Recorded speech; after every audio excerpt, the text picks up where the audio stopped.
Hello বন্ধুরা, সবাই কেমন আছো? দিনটা ছিল সানডে, তো সকালবেলা ব্রেকফাস্টে স্যান্ডউইচ করেছিলাম আর তারপরে একটুখানি ফ্রেঞ্চ ফ্রাইজ করেছিলাম। এটা কিন্তু কেনা ফ্রেঞ্চ ফ্রাইজ, প্যাকেটে যেগুলো পাওয়া যায়।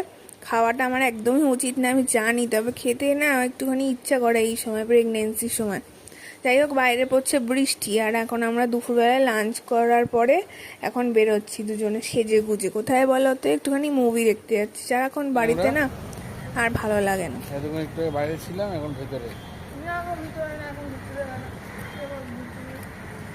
নবীনাতে এসেছিলাম তো 1 ঘন্টা আগে এসে গেছিলাম, তাই জন্য ওই সিঁড়িগুলো থাকে না, ওখানে একটু বসেছিলাম।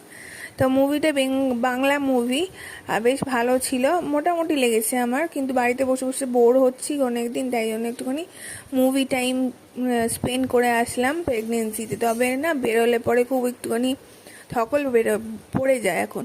তো বাড়িতে আস্তে আস্তে 10টা বেজে গেছে, তারপরে একটুখানি রেস্ট নিয়ে তড়কা রুটি খেলাম। এই হচ্ছে আজকের দিনটা।